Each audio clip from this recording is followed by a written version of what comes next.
ತರ್ಸೇನಿ. ಏನೇನು ತರ್ಸೇನಿ ಅಂತ ತೋರಿಸ್ತೇನೆ ನಿಮಗೆ. ಸರ್ಫ್ ಎಕ್ಸೆಲ್ ಲಿಕ್ವಿಡ್ ನೋಡ್ರಿ. ಆಮೇಲೆ ಮ್ಯಾಗಿ ಪ್ಯಾಕೆಟ್ಸ್. ರಿಟರ್ನ್ ಕೊಡಬೇಕಿದು, ಚೆನ್ನಾಗಿಲ್ಲ ಇದು. ಆಮೇಲೆ ಶಾಂಪೂ ಪ್ಯಾಕೆಟ್ಸ್.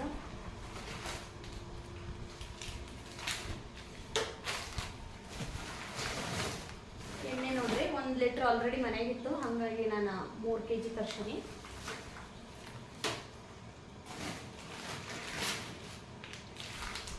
ಕಂಫರ್ಟ್ ನೋಡ್ರಿ, ನಾನು ಬ್ಲೂ ಕೇಳಿ ಅವ್ರಿಗೆ ಕೊಟ್ಟಾರೆ.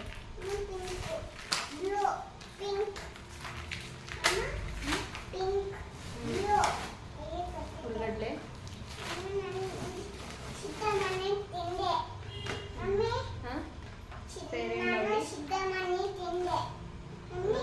ಸೋಪು, 2 ಸೋಪು ನಮ್ದೆಲ್ಲ ಇತ್ತು. ನೋಡಿಲ್ಲ ಏನದು? ಹಾಂ, ದೀಪೆಣ್ಣೆ. ಆಮೇಲೆ ಇದು ಮೈದಾ ಹಿಟ್ಟು, ಬಾದಾಮಿ ತರ್ತೀನಿ.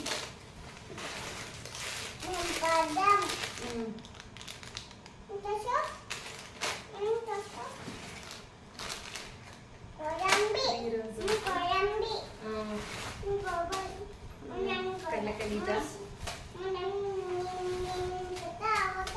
ತೊಗರಿಬೇಳೆ,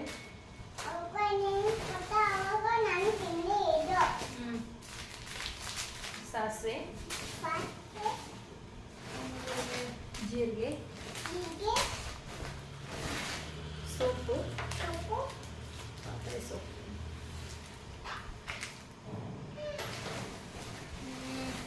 ಸಕ್ಕರೆ,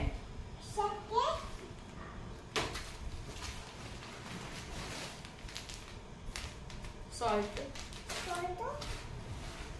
ಬೆಲ್ಲ, ಉಂಡೆ ಬೆಲ್ಲ. ಇದು ರಿಟರ್ನ್ ಮಾಡಬೇಕ್ರಿ. ಈಗ ಹಾರ್ಲಿಕ್ಸ್, ಇದು ಬಿಸ್ಕೆಟ್ ಚಲೋ ಇರೋದಿಲ್ಲ, ನಮ್ಮ ಮನೆಗೆ ಯಾರು ತಿನ್ನೋದಿಲ್ಲ. ಇದನ್ನ ರಿಟರ್ನ್ ಮಾಡಬೇಕ್ರಿ ಎಲ್ಲ. ಕಂಫರ್ಟ್ ಅಷ್ಟೇ, ನಾ ಬ್ಲೂ ಬರ್ದಿದ್ದು ಇವ್ನು ಕೊಟ್ಟಾರೋ. ಇದು ಡಬ್ಬ ಕೊಡೋದು ಬಿಟ್ಟು ಇದು ಕೊಟ್ಟಾರೋ.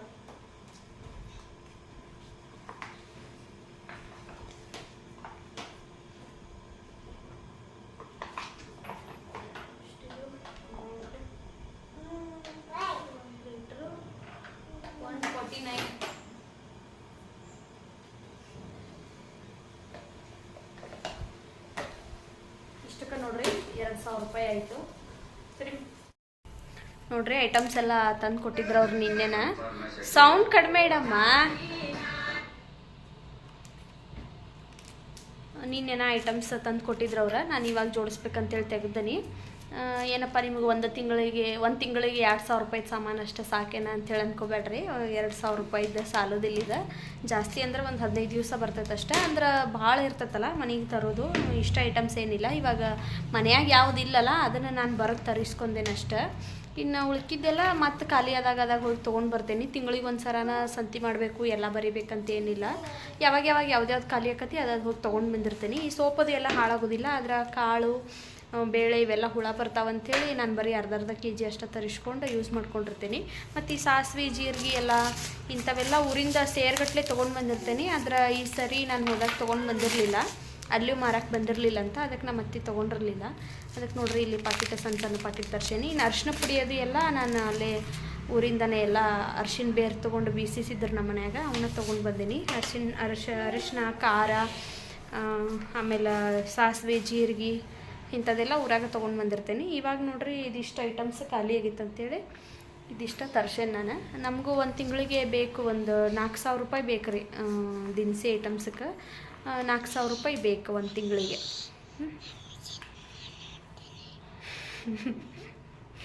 ಸ್ನಾನ ಮಾಡಿ ಆಮೇಲೆ ಕಳಿಸ್ತೀನಿ ನೀರು. ತರಕಾರಿ ಒಂದು 2000 ರೂಪಾಯಿ ತರಕಾರಿ ಬೇಕು ನೋಡ್ರಿ. ಅಂದ್ರೆ ತರಕಾರಿ ಎಲ್ಲ ಭಾಳ ಕಾಸ್ಟ್ಲಿ ಇಲ್ಲೆಲ್ಲ. ಫ್ರಿಜ್ ಐತಂತೇಳಿ 2,000 ರೂಪಾಯಿ ಇದ್ರಿ, ಇಲ್ಲಾಂದ್ರೆ ತಂದು ಹಾಳಾಗಿಬಿಡ್ತಿತ್ತು ಮೊದಲೆಲ್ಲ. ಅದು ವೇಸ್ಟ್ ಆಗೋದಕ್ಕನೇ ನಾನು ಫ್ರಿಜ್ ತರಿಸ್ಕೊಂಡು ಇವಾಗ ಫ್ರಿಜ್ಜಲ್ಲಿ ಆರಾಮಾಗಿ ಸ್ಟೋರ್ ಮಾಡ್ಕೊಂಡು ಒಂದು ತಿಂಗಳಿಗೆ ಒಂದು 2,000 ರೂಪಾಯಿ ತರಕಾರಿ ಆದರೆ ಸಾಕಾಕೈತೆ ನೋಡ್ರಿ ನಮಗೆ. ಮಧ್ಯಾಹ್ನ ನೋಡ್ರಿ ತಂದಿರೋ ಐಟಮ್ಸ್ ಎಲ್ಲ ನಾನು ಎತ್ತಿಟ್ಟು ಚಪಾತಿ ಮಾಡತ್ತಿದ್ನಿ. ಇವತ್ತು ಮಧ್ಯಾಹ್ನ ಊಟಕ್ಕೆ ಚಪಾತಿ ಮಾಡಿರತ್ತಂತೇಳಿ ನೋಡ್ರಿ ಚಪಾತಿ ಮಾಡತ್ತಿದ್ನೇನು. ಚಪಾತಿ ಮತ್ತು ಜುನಕ ಬದ್ನಿಕಾಯಿ ಪಲ್ಯ ಅನ್ನ ಮಾಡಿದ್ನಿ ಇವತ್ತು. ನಾನು ನಿನ್ನೆ ರೊಟ್ಟಿ ಮಾಡಿದ್ನಿ, ಹಾಗಾಗಿ ಒಂದು ದಿವಸ ರೊಟ್ಟಿ ಒಂದು ದಿವಸ ಚಪಾತಿ ಮಾಡಿರತ್ತಂತೇಳಿ ಚಪಾತಿ ಮಾಡತ್ತೀನಿ ನೋಡ್ರಿ. ಈಗ ಬೆಳಗ್ಗೆನೇ ನಾನು ಹಿಟ್ಟೆಲ್ಲ ಕಲಸಿಟ್ಟಿದ್ನಿ. ನಮ್ಮ ಮನೆಯವ್ರು ಮಧ್ಯಾಹ್ನ ಇವಾಗ ಊಟಕ್ಕೆ ಬಂದಿದ್ದರು, ಹಾಗಾಗಿ ಅವ್ರು ಬಂದಾಗನೇ ನೋಡ್ರಿ ನಾನು ಚಪಾತಿ ಒತ್ತಿ ಕೊಡತ್ತಿದ್ನಿ ಅವರಿಗೆ.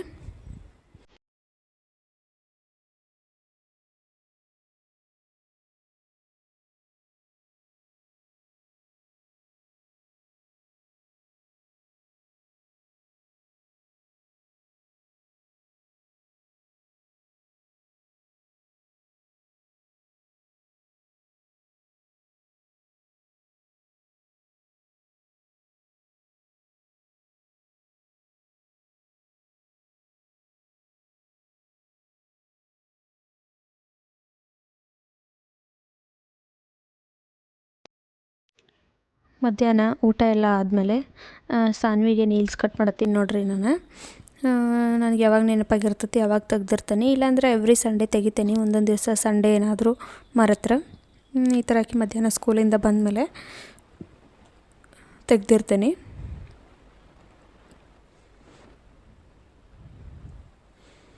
ಆಮೇಲೆ ಮುಂಚೆ ಆದ್ರೆ ಮನೆಯಾಗಿದ್ದಾಗ ನಡೀತಿತ್ತು, ಯಾವಾಗಾದ್ರೆ ಅವಾಗ ತೆಗೆದ್ರೆ ಆಮೇಲೆ ಒಂಚೂರು ನೇಲ್ಸ್ ಬಂದರೂ ನಡೀತಿತ್ತು, ಏನಾಗ್ತಿರ್ಲಿಲ್ಲ. ಆದರೆ ಇವಾಗ ಸ್ಕೂಲಿಗೆ ಹೋಗ್ತಿರೋದ್ರಿಂದ ಅಲ್ಲಿ ಬೈತಾರಲ್ಲ ಸ್ಕೂಲಲ್ಲಿ, ಹಾಗಾಗಿ ನಾನು ಆಕಿಗೆ ಎವ್ರಿ ಸಂಡೇ ನೋಡ್ರಿ ಕಟ್ ಮಾಡಿರ್ತೀನಿ. ಆಕಿ ಕಟ್ ಮಾಡಿ ಹಂಗೆ ನಾನು ಜೊತೆಗೆ ಕಟ್ ಮಾಡ್ಕೊಂಡಿರ್ತೀನಿ. ನನಗೂ ಅಷ್ಟೆ ನೇಲ್ಸ್ ಇದ್ರೆ ಏನೋ ಒಂಥರ ಅಂತ ಅನಿಸ್ತತಿ. ಮುಂಚೆ ಸಾನ್ವಿ ಹುಟ್ಟೋಕ್ಕೂ ಮುಂಚೆ ಆದ್ರೆ ನಾನು ಇಷ್ಟಿಷ್ಟುದ್ದ ನೇಲ್ಸ್ ಬಿಡೋದು, ನೇಲ್ ಪಾಲಿಶ್ ಹಾಕ್ಕೊಳ್ಳೋದು ಅವಾಗೆಲ್ಲ ಮಾಡ್ತಿದ್ನಿ. ಆದರೆ ಸಾನ್ವಿ ಹುಟ್ಟಿದ ಮೇಲಿಂದ ನೇಲ್ಸ್ ಎಲ್ಲ ಬಿಡೋದಿಲ್ಲ, ಯಾಕಂದ್ರೆ ಸ್ನಾನ ಮಾಡುವಾಗ ಎಲ್ಲ ಆಕಿಗೆ ಚುಸ್ತತೋ ಎಲ್ಲೋ ಅಂಥೇಳಿ ನಾನು ನೇಲ್ಸ್ ಬಿಡೋದಿಲ್ಲ. ಆಮೇಲೆ ರೊಟ್ಟಿ ಮಾಡುವಾಗೂ ಅಷ್ಟೇ ನೇಲ್ಸ್ ಇದ್ರೆ ರೊಟ್ಟಿ ಮಾಡೋಕ್ಕೆ ಬರೋದಿಲ್ಲ ಅಂಥೇಳಿ ನಾನು ಕ್ಲೀನಾಗಿ ಫುಲ್ ಎಲ್ಲ ತೆಕ್ಕೊಂಡಿರ್ತೇನೆ ನೋಡ್ರಿ. ಮುಂಚೆ ಎಲ್ಲ ನಾನು ನೇಲ್ಸ ಕಟ್ ಮಾಡ್ತಿರಲಿಲ್ಲ, ಎಷ್ಟುದ್ದ ಬಿಡ್ತಿದ್ನಿ. ಸಾನ್ವಿ ಹುಟ್ಟಿದಾಗ 2 ತಿಂಗಳು ಪಾಪು ಅಂತ ಅನಿಸ್ತತಿ. ಆವಾಗ ನೇಲ್ಸ್ ಕಟ್ ಮಾಡೋಂಗಿರಲಿಲ್ಲ ಬಾನಂತನದಲ್ಲಿ. ಆವಾಗ ಹಂಗೆ ಉದ್ದು ಭಾಳ ಬಂದಿದ್ರು ನಾನು ನೇಲ್ಸ. ಆವಾಗ ಸಾನ್ವಿಗೆ ಕಣ್ಣ ಹತ್ರ ಒಂಚೂರು ಚುಚ್ಚಿತ್ತು. ಆವಾಗ ಅದು ಪಾಪ 2 ತಿಂಗಳ ಕೂಸಿತ್ತಿನ ಭಾಳ ಹತ್ತಿದ್ಲಕ್ಕಿ. ಆವಾಗಿಂದ ನೋಡ್ರಿ ನಾನು ನೇಲ್ಸ್ ಬಿಡೋದನ್ನೇ ಇಲ್ಲ. ನೇಲ್ಸಾಗ ಇಮಿಡಿಯೇಟ್ ಒಂಚೂರು ಬಂದಿದ್ದ ತಕ್ಷಣ ಫುಲ್ಲೆಲ್ಲ ಕಟ್ ಮಾಡ್ಕೊಂಬಿಡ್ತೀನಿ. ಆಕಿಗೂ ಅಷ್ಟೇ ಜಾಸ್ತಿ ನೇಲ್ಸ್ ಬರೋಕ್ಕೆ ಬಿಡೋದಿಲ್ಲ, ಯಾಕಂದ್ರೆ ಮಣ್ಣೊಳಗೆಲ್ಲ ಆಟ ಆಡ್ತಾರೋ, ಧೂಳೆಲ್ಲ ಮುಡ್ತಾರೋ, ಅದ್ರೊಳಗೆ ಸಿಕ್ಕಾಕೋತಂದ್ರೆ ಆಮೇಲೆ ಹಂಗೆ ಬಾಯಿಗೆ ಹಾಕೋತಾಳೆ ಅಂಥೇಳಿ ಒಂಚೂರು ಬಂದಾಗ ಕಟ್ ಮಾಡಿಬಿಟ್ಟಿರ್ತೀನಿ ಆಕಿಗೆ. ಮಧ್ಯಾಹ್ನ ಹೆಂಗೆ ಊಟ ಎಲ್ಲ ಆಗಿತ್ತಲ್ಲ, ಖಾಲಿ ಕೂತಿದ್ವಲ್ಲ ಅಂಥೇಳಿ ಅವಾಗ ನೆನಪಾತು ನನಗೆ. ಅದಕ್ಕಾಗಿ ಅಕ್ಕಿಗೂ ನೇಲ್ಸ್ ತೆಗೆದು ನಾನು ಕಟ್ ಮಾಡ್ಕೊಳತ್ತಿದ್ದು ನೋಡ್ರಿ. ಈಗ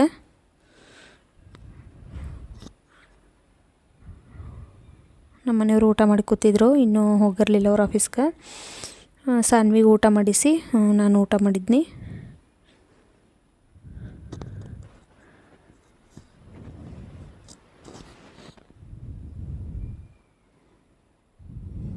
ಇವಾಗ ನೋಡ್ರಿ ಸಂಜೆ ಅಂದ್ರೆ ರಾತ್ರಿ ನಾನು ಎಗ್ ರೈಸ್ ಮಾಡ್ಬೇಕಂತೇಳಿ ಅಂದ್ಕೊಂಡಿದ್ನಿ. ಹಾಗಾಗಿ ನಿಮ್ಮ ಜೊತೆ ಶೇರ್ ಮಾಡ್ಕೊಂಡ್ರಾತಂತೇಳಿ ಶೇರ್ ಮಾಡ್ಕೊಳತ್ತೇನೆ ನೋಡ್ರಿ. ಈ ಎಗ್ ರೈಸು ನಮ್ಮ ಕಡೆ ಸೈಡ್ ಮಾಡ್ತಾರೆ, ಇದನ್ನು ಈ ಕಡೆ ಬೆಂಗಳೂರು ಸೈಡ್ ಮಾಡೋದಿಲ್ಲ, ನಮ್ಮ ಸೈಡ್ ಮಾಡ್ತಾರೆ. ಇವಾಗ ನೋಡ್ರಿ ನಾನು ವೈಟ್ ರೈಸ್ ಮಾಡಿಟ್ಕೊಂಡಿನಿ ಫಸ್ಟ್. ಅದಕ್ಕೆ ನೋಡ್ರಿ ನಾನು ಫುಡ್ ಕಲರ್ ಹಾಕ್ಕೊಳತ್ತೀನಿ, ರೆಡ್ ಮತ್ತು ಗ್ರೀನ್ ಯೂಸ್ ಮಾಡ್ಕೊಳತ್ತೀನಿ. ನಾನು ಯಾವಾಗಲೂ ಒಂದು ಸರಿ ಯೂಸ್ ಮಾಡ್ಕೊಳ್ಳೋದ್ರಿಂದ ಏನೂ ತೊಂದರೆ ಆಗೋಲ್ಲ ಅಂತ ಅನಿಸ್ತತಿ. ದಿನ ತಿನ್ನೋದ್ರಿಂದ ಹೆಲ್ತ್ ಹಾಳಾಗ್ಬೋದು, ಆದರೆ ಯಾವತ್ತೋ ಒಂದು ದಿವಸ ನಾವು ತಿಂತೀವಂತಂದ್ರೆ ಏನಾಗೋದಿಲ್ಲ ನೋಡ್ರಿ. ಇವಾಗ ನಾನು ನೀರಲ್ಲಿ ಒಂಚೂರು ಮಿಕ್ಸ್ ಮಾಡಿ ಹಾಕ್ಕೊಳತ್ತೀನಿ. ಹಂಗೆ ಪುಡಿಯನ್ನು ಹಾಕಿರೋ ಅದಷ್ಟೊಂದು ನೀಟಾಗಿ ಸ್ಪ್ರೆಡ್ ಆಗೋದಿಲ್ಲ. ಹಾಗಾಗಿ ನೋಡ್ರಿ ನೀರೊಳಗೆ ನಾನು ಒಂಚೂರು ಕಲಿಸ್ಬಿಟ್ಟು ಹಾಕ್ಕೊಳತ್ತೀನಿ, ರೆಡ್ ಮತ್ತು ಗ್ರೀನ್ ಹಾಕೀನಿ. ಇವಾಗ ನೋಡ್ರಿ ಒಂಚೂರು ಅರಿಶಿನ ಪುಡಿ ಹಂಗೆ ಉದುರಿಸ್ಕೊಳತ್ತೀನಿ. ಇವಾಗ ಇದನ್ನು ಒಂದು 10 ನಿಮಿಷ ಹಾಗೆ ಎತ್ತಿಡಬೇಕು ಕಲರ್ ಹಾಕಿದ್ಮೇಲೆ. ಆವಾಗ ನೋಡ್ರಿ ನಾನು ಒಂದು ಫ್ರೈಯಿಂಗ್ ಪ್ಯಾನ್ ಇಟ್ಕೊಂಡೀನಿ. ಅದಕ್ಕೆ ಒಂದು ಚಮಚ ಎಣ್ಣೆ ಹಾಕ್ಕೊಂಡು ಅದು ಬಿಸಿ ಆದಮೇಲೆ ಒಂದು ಅರ್ಧ ಚಮಚದಷ್ಟು ಖಾರದ ಪುಡಿ ಹಾಕ್ಕೊಂಡೀನಿ, ಒಂದು ಅರ್ಧ ಚಮಚದಷ್ಟು ಅರಿಶಿನ ಪುಡಿ ಹಾಕ್ಕೊಂಡೀನಿ, ಒಂದು ಅರ್ಧ ಚಮಚ ಗರಂ ಮಸಾಲ, ಒಂದು ಅರ್ಧ ಚಮಚ ಸಾಲ್ಟ್ ಹಾಕ್ಕೊಂಡೀನಿ ನೋಡಿರಿ. ಇಷ್ಟು ಹಾಕ್ಕೊಂಡು ಇದನ್ನು ಒಂಚೂರು ಫ್ರೈ ಮಾಡ್ಕೊಂಡು ಇದಕ್ಕೆ ನಾನು 5 ಮೊಟ್ಟೆನ ಒಡೆದು ಹಾಕ್ಕೊಳತ್ತೇನೆ ನೋಡಿರಿ. ಒಡೆದು ಇಟ್ಕೊಂಡಿದ್ದೆ ನಾನು ಒಂದು ಪಾತ್ರೆ ಒಳಗೆ 5 ಮೊಟ್ಟೆನ ಇದಕ್ಕೆ ಹಾಕ್ಕೊಂಡು ಚೆಂದಾಗ ನೋಡಿರಿ ಇದನ್ನೆಲ್ಲ ಫ್ರೈ ಮಾಡ್ಕೋಬೇಕು. ನೀಟಾಗಿ ಇದೆಲ್ಲ ನೋಡಿರಿ ಫ್ರೈ ಆಗಬೇಕು. ಫ್ರೈಯಿಂಗ್ ಪ್ಯಾನ್ಗೆಲ್ಲ ಏನೂ ಅಂಟ್ಕೋಬಾರ್ದದು ನೋಡಿರಿ. ಇವಾಗೆಲ್ಲ ಫ್ರೈ ಆಗುವಾಗ ಕಾಣಿಸ್ತೈತೆ ನಿಮಗೆ. ನೀಟಾಗೆಲ್ಲ ಫ್ರೈ ಆಗಿ ಎಲ್ಲ ಡ್ರೈ ಆಗಬೇಕದು, ಅಲ್ಲಿವರೆಗೂ ಇದನ್ನು ಫ್ರೈ ಮಾಡ್ಕೋಬೇಕು. ನಮ್ಮ ಕಡೆ ಎಲ್ಲ ನೋಡಿರಿ ಫೇಮಸ್ ಇದೆ ಎಗ್ ರೈಸು. ನನಗೆಲ್ಲ ಭಾಳ ಇಷ್ಟ ಇದು. ಅಂಗಡಿ ಒಳಗೆ ಇನ್ನೂ ಚೆನ್ನಾಗಿ ಮಾಡ್ತಾರೋ, ಆದ್ರೆ ನಾ ಮನ್ಯಾಗ ನೋಡ್ರಿ ಹಿಂಗೆ ಮಾಡಿರ್ತೀನಿ. ಮನ್ಯಾಗ ಮಾಡ್ರೂ ಅಷ್ಟೇ, ಹೊರಗಡೆ ಹೆಂಗಾಗಿರ್ತೈತಿ ಅದೇ ಥರನೇ ಆಗಿರ್ತೈತಿ ಮನ್ಯಾಗೂ ನೋಡಿರಿ. ಇವಾಗ ನೀಟಾಗಿ ನಾನು ಫ್ರೈ ಮಾಡ್ಕೊಳತ್ತೀನಿ. ಈ ಕಡೆ ಬೆಂಗಳೂರು ಮೈಸೂರಲ್ಲೆಲ್ಲ ಇದು ಎಗ್ ರೈಸ್ ಮಾಡೋದೇ ಇಲ್ಲ, ಅವರು ಬೇರೆ ಥರ ಮಾಡ್ತಾರೋ. ಆದರೆ ಈ ಥರ ಒಂದು ಸರಿ ಮಾಡಿ ನೋಡಿರಿ, ಟೇಸ್ಟ್ ಮಾತ್ರ ಎಷ್ಟು ಮಸ್ತ್ ಇರ್ತದಂದ್ರೆ ದಿನ ಮಾಡಿ ತಿಂದ್ರೂ ಬೇಸರ ಆಗೋದಿಲ್ಲ, ಅಷ್ಟು ಚಲೋ ಇರ್ತೈತಿ ನೋಡಿರಿ. ಇವಾಗ ಈ ಥರ ಆಗಬೇಕಿದು ನೋಡಿರಿ. ಎಷ್ಟು ನೀಟಾಗೆಲ್ಲ ನಾನು ಹುರ್ಕೊಂಡೆ ಇವಾಗ ಇದನ್ನು. ಇವಾಗ ನೋಡಿರಿ ನಾನು ಆವಾಗಲೇ ಕಲರ್ ಹಾಕಿ ಇಟ್ಕೊಂಡಿದ್ನೆಲ್ಲ ರೈಸ್, ಅದನ್ನು ನಾನು ಒಂದು ಫೋರ್ಕ್ ಸ್ಪೂನ್ ತೊಗೊಂಡು ನಾನು ನೀಟಾಗಿ ಮಿಕ್ಸ್ ಮಾಡ್ಕೊತೇನೆ ನೋಡಿರಿ. ದೊಡ್ಡ ಸೌಟ್ ತೊಗೊಂಡು ನಾವು ಮಿಕ್ಸ್ ಮಾಡ್ಕೊತೀವಂದ್ರೆ ಹಣ್ಣೆಲ್ಲ ಒಡೆದು ಬಿಡ್ತೈತಿ, ಅಂದ್ರೆ ಹುಗ್ಗಿ ಥರ ಆಗಿಬಿಡ್ತೈತಿ. ಈ ಫೋರ್ಕಲ್ಲಿ ಮಾಡ್ಕೊಳ್ಳೋದ್ರಿಂದ ನೋಡಿರಿ ಉದ್ರಾಗಿ ಹಂಗೆ ಇರ್ತೈತಿ. ಎಗ್ ರೈಸ್ ಅಂದ ತಕ್ಷಣ ನೋಡಿರಿ ಉದುರಾಗ ಇದ್ರೂ ಚಲೋ ಆಕತಿ. ಹಣ್ಣು ಮೆತ್ತಗಾದ್ರೆ ಚಲೋ ಆಗೋದಿಲ್ಲ, ಸ್ವಲ್ಪ ಅನ್ನನ ಉದ್ರಾಗನ ಮಾಡ್ಕೊಂಡಿರ್ಬೇಕು ನೋಡಿರಿ. ಈಗ ನಾನು ನೀಟಾಗಿ ಮಿಕ್ಸ್ ಮಾಡ್ಕೊಳತ್ತೀನಿ. ನಿಮಗೆ ಗೊತ್ತಾಗ್ತಾ ಇರ್ಬೋದು ನೋಡಿರಿ, ಈಗ ರೆಡ್ ಮತ್ತು ಆರೆಂಜ್ ಎಷ್ಟು ಚಂದ ಕಾಣಿಸತ್ತೈತಿ ರೈಸ್ ಅಂತೇಳಿ. ಈ ಥರ ಕಲರ್ ಇದ್ದರೆ ತಿನ್ನೋಕೆ ಮಕ್ಳಿಗೂ ಇಷ್ಟ ಆಕತಿ, ದೊಡ್ಡವ್ರಿಗೂ ಇಷ್ಟ ಆಕತಿ ನೋಡಿರಿ. ಈಗ ನಾನು ಇದನ್ನು ರೈಸ ಮಿಕ್ಸ್ ಮಾಡಿ ಇಟ್ಕೊಳತ್ತೀನಿ. ಇವಾಗ ಒಗ್ಗರಣೆ ಮಾಡ್ಕೊಳ್ಳೋಣಂತ ಬರ್ರಿ. ಇವಾಗ ಒಂದು ಬಾಳ್ಗಿಗೆ 2 ಚಮಚದಷ್ಟೇ ಎಣ್ಣೆ ಹಾಕ್ಕೊಳತ್ತೇನೆ ರೀ. ಈಗ ಅದಕ್ಕೆ ನೋಡಿರಿ ಬಿಸಿ ಆದಮೇಲೆ ಒಂದು ಸ್ವಲ್ಪನೇ ಹಾಕ್ಕೋಬೇಕು ಖಾರದ ಪುಡಿ. ಆಮೇಲೆ ಮತ್ತೆ ಮಿಕ್ಸ್ ಮಾಡ್ಕೊಳಕ್ಕೆ ನಡಿತೈತಿ. ಇವಾಗ ಸ್ವಲ್ಪನೇ ಹಾಕ್ಕೋಬೇಕು. ಅರ್ಧ ಚಮಚ ಖಾರದ ಪುಡಿ ಹಾಕ್ಕೊಂಡೀನಿ, ಅರ್ಧ ಚಮಚ ಸಾಲ್ಟ್ ಹಾಕ್ಕೊಂಡೀನಿ. ಇದೊಂಚೂರು ಮಿಕ್ಸ್ ಮಾಡ್ಕೊಂಡು ಇದಕ್ಕೆ 1 ಚಮಚದಷ್ಟು ಶುಂಠಿ ಬೆಳ್ಳುಳ್ಳಿ ಪೇಸ್ಟ್ ಹಾಕ್ಕೊಳತ್ತೇನೆ ನೋಡಿರಿ. ನಾನು ಇದು ಶುಂಠಿ ಬೆಳ್ಳುಳ್ಳಿ ಪೇಸ್ಟ್ ಹಾಕೋದ್ರಿಂದನೇ ಇದು ಟೇಸ್ಟ್ ಭಾಳ ಚಲೋ ಇರ್ತೈತಿ. ಹೊರಗಡೆದು ಶುಂಠಿ ಬೆಳ್ಳುಳ್ಳಿ ಪೇಸ್ಟ್ ಇಲ್ಲ ಅನ್ನೋರು ಮನ್ಯಾಗನ ಶುಂಠಿ ಬೆಳ್ಳುಳ್ಳಿ ಜಜ್ಜಿ ಹಾಕೋಬೋದು ನೋಡಿರಿ. ಈಗ ಮಿಕ್ಸ್ ಮಾಡ್ಕೊಂಡ್ವಿ. ಇಷ್ಟ ಇದಕ್ಕೆ ಯಾವ ಈರುಳ್ಳಿ ಟೊಮೆಟೊ ಏನೂ ಹಾಕೋಂಗಿಲ್ಲ, ಆಮೇಲೆ ಹಾಕ್ಬೋದು. ಅದ್ರ ಒಗ್ಗರಣೆ ಒಳಗೆ ಏನೂ ಹಾಕೋಂಗಿಲ್ಲ ನೋಡಿರಿ. ಇದಕ್ಕೆ ಇದು ಫ್ರೈ ಆದಮೇಲೆ ಸಿಮ್ಮಲ್ಲಿ ಇಟ್ಕೊಂಡೇನೋ ಮಾಡಬೇಕಿದ್ನಿಲ್ಲ ಅಂದ್ರೆ ಸೀದೋಕತಿ. ಇವಾಗ ಇದಕ್ಕೆ ಆವಾಗಲೇ ನಾವು ರೈಸ್ ಮಿಕ್ಸ್ ಮಾಡಿ ಇಟ್ಕೊಂಡಿದ್ವಲ್ಲ ಅದನ್ನು ಹಾಕ್ಕೊಳತ್ತೇನೆ ನೋಡಿರಿ. ಅದನ್ನ ಹಾಕ್ಕೊಂಡು ನೀಟಾಗಿ ಮಿಕ್ಸ್ ಮಾಡ್ಕೋಬೇಕು. ಇದನ್ನು ಬರೀ ಉಪ್ಪು ಖಾರ ಮತ್ತು ಶುಂಠಿ ಬೆಳ್ಳುಳ್ಳಿ ಪೇಸ್ಟ್ ಅಷ್ಟು ಹಾಕೇನ ಈಗ ಎಣ್ಣೆ ಒಳಗೆ ಅಷ್ಟು ಹಾಕ್ಕೊಂಡು ನೋಡಿರಿ. ಈಗ ಅನ್ನ ಎಲ್ಲ ಹಾಕ್ಕೊಂಡು ನಾನು ಚೆಂದಾಗ ಮಿಕ್ಸ್ ಮಾಡ್ಕೊಳತ್ತೇನೆ. ಇದನ್ನು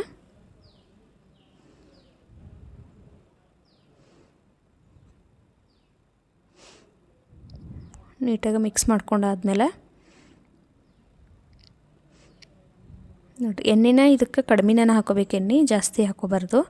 ಇದು ಒಂಚೂರು ಎಣ್ಣೆ ಹಾಕಿರೂ ಬರೋಬ್ಬರ ಹಾಕತಿ, ಜಾಸ್ತಿ ಎಣ್ಣೆ ಹಾಕಬಾರ್ದು ನೋಡಿರಿ. ಇವಾಗ ನೀಟಾಗಿ ಮಿಕ್ಸ್ ಮಾಡ್ಕೊಳತ್ತೇನೆ ಇದನ್ನು.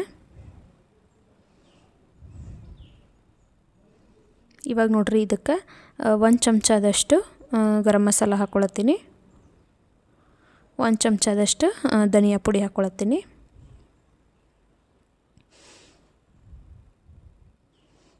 1 ಚಮಚದಷ್ಟು ಧನಿಯಾ ಪುಡಿ ಹಾಕ್ಕೊಂಡು ಇದನ್ನು ಚೆಂದಾಗಿ ಮಿಕ್ಸ್ ಮಾಡ್ಕೋಬೇಕು.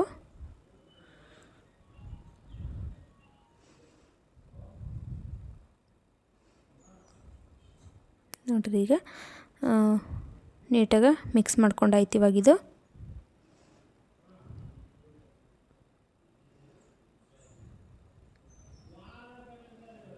ನೋಡಿರಿ ಎಷ್ಟು ಚಂದ ಕಾಣಿಸತೈತಿ. ಇವಾಗ ನೋಡಿರಿ ಇದಕ್ಕೆ ಒಂದು ಅರ್ಧ ಚಮಚದಷ್ಟು ಸೋಯಾ ಸಾಸ್ ಹಾಕ್ಕೊಂಡೇನಿ ನಾನು. ಇದ್ರೆ ಹಾಕೋರಿ, ಇರಲಿಲ್ಲ ಅಂದರೆ ಏನಿಲ್ಲ. ನಮ್ಮ ಮನೆಯಾಗಿತ್ತು ಹಾಗಾಗಿ ನಾನು ಹಾಕ್ಕೊಂಡೇನಿ ನೋಡಿರಿ ಈಗ ಸೋಯಾ ಸಾಸ್ ಹಾಕೋದ್ರಿಂದ ಕಲರೂ ಚಂದ ಬರ್ತೈತಿ, ಹಾಗಾಗಿ ಒಂಚೂರು ಹಾಕ್ಕೊಂಡೇನಿ ನಾನು. ನೋಡಿರಿ ಈಗ ನೀಟಾಗಿ ಮಿಕ್ಸ್ ಮಾಡ್ಕೊಂಡಾಯಿತು. ಇವಾಗ ಇದಕ್ಕೆ ನೋಡಿರಿ ಆವಾಗಲೇ ನಾವೇನು ಮೊಟ್ಟೆ ಹುರಿದು ಇಟ್ಕೊಂಡಿದ್ವಲ್ಲ ಅದನ್ನು ಹಾಕ್ಕೊಂಡು ಮಿಕ್ಸ್ ಮಾಡ್ಕೋಬೇಕು.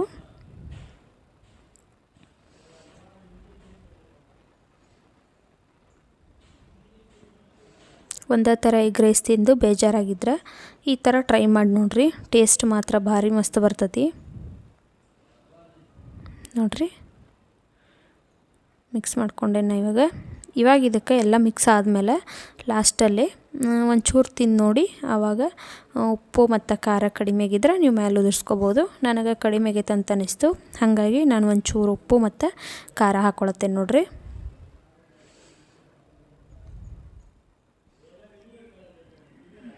ಉಪ್ಪು ಖಾರ ಹಾಕ್ಕೊಂಡು ಚೆಂದಾಗ ಮಿಕ್ಸ್ ಮಾಡ್ಕೋಬೇಕ್ರಿ ಇದನ್ನೀಗ.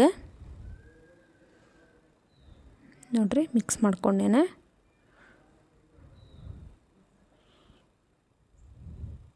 ಇದಕ್ಕೆ ನೋಡಿರಿ ಬೇಕಂದವರು ಟೇಸ್ಟಿಂಗ್ ಪೌಡ್ರನ್ನು ಹಾಕೋಬೋದು, ನಾನು ಹಾಕಿರಲಿಲ್ಲ. ಇವಾಗ ಇದಕ್ಕೆ ನೋಡಿರಿ ಲಾಸ್ಟಿಗೆ ಸಣ್ಣಗೆ ಹೆಚ್ಚಿರೋ ಹಸಿ ಈರುಳ್ಳಿ ಹಾಕ್ಕೊಂಡೆ ನಾನು. ಆಮೇಲೆ ಕೊತ್ತಂಬರಿ ಸೊಪ್ಪು ಸಣ್ಣಗೆ ಹೆಚ್ಚಿಬಿಟ್ಟು ಹಾಕ್ಕೊಳತ್ತೇನೆ ನೋಡಿರಿ. ಇದು ಎರಡು ಇದಕ್ಕೆ ಕೊತ್ತಂಬರಿ ಸೊಪ್ಪು ಆಮೇಲೆ ನಿಂಬೆಹಣ್ಣು ಈರುಳ್ಳಿ ಇಷ್ಟ ನೋಡಿರಿ ಇದಕ್ಕೆ ತರಕಾರಿ ಬೇಕಾಗಿರೋದು, ಬೇರೆ ಏನೂ ಬೇಡ. ಇಷ್ಟಿದ್ರೆ ಎಗ್ ರೈಸ್ ಮಾಡಿಬಿಡ್ಬೋದು. ನೋಡಿರಿ ಈಗ ಈರುಳ್ಳಿ ಕೊತ್ತಂಬರಿ ಹಾಕ್ಕೊಂಡು ನಾನು ಮಿಕ್ಸ್ ಮಾಡ್ಕೊಂಡೀನಿ.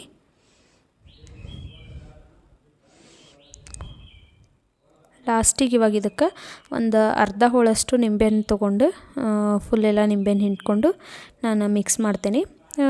ಅದರಲ್ಲಿ ನಿಂಬೆಹಣ್ಣು ಹಿಂಡೋದು ಬೇಡ ಅನ್ನೋರು ಸಪ್ರೇಟಾಗಿ ನೀವು ಪ್ಲೇಟಲ್ಲಿ ಹಾಕ್ಕೊಂಡು ತಿನ್ನುವಾಗ ನಿಂಬೆಹಣ್ಣು ಹಿಂಡ್ಕೊಂಡು ತಿನ್ಬೋದು. ನೋಡಿರಿ ಇವಾಗ ಅರ್ಧ ಹೋಳು ನಿಂಬೆಹಣ್ಣು ಹಾಕಿ ನಾನು ಮಿಕ್ಸ್ ಮಾಡತ್ತೀನಿ. ನೋಡ್ತಿರ್ಬೋದು ಎಷ್ಟು ಭಾರಿ ಬಂದೈತಿ ಎಗ್ ರೈಸ್ ಅಂತೇಳಿ. ಆಮೇಲೆ ಟೇಸ್ಟೂ ಅಷ್ಟೇ ಭಾರಿ ಮಸ್ತಿತ್ತು. ನಮ್ಮ ಮನೆಗೆಲ್ಲರೂ ಇಷ್ಟಪಡ್ತಾರೆ ನೋಡಿರಿ ಇದನ್ನ ಎಗ್ ರೈಸ. ಇಷ್ಟ ಆಗಿದ್ರೆ ನೀವು ನಿಮ್ಮ ಮನ್ಯಾಗ ಮಾಡ್ಕೊಂಡು ತಿನ್ನಿರಿ, ಹೆಂಗಿತ್ತು ಅಂತೇಳಿ ಕಮೆಂಟ್ ಸೆಕ್ಷನೊಳಗೆ ನನಗೆ ತಿಳಿಸ್ರಿ.